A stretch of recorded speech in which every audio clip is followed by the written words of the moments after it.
beautiful Leila. Yani leo nataka unipe kile kitu ambacho mpenzi wangu niliachana naye hajawahi kunipata mara moja. Mama, wacha wewe.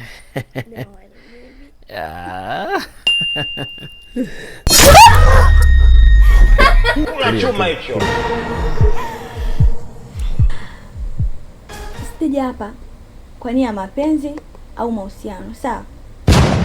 Kwa sababu uliniacha na nimeachika. Nimekuja kwa lengo hilo.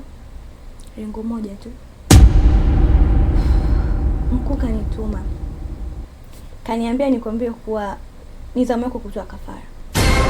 Na kwa jinsi ninavyokuona, kafara iko hapa hapa karibu.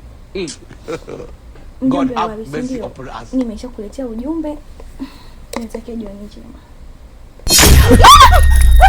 Leila, mnisikize basi. Leila. Ashindwe. Watu washaruka na this man. Haina noma. So umeamua kuharibiana? Fresh.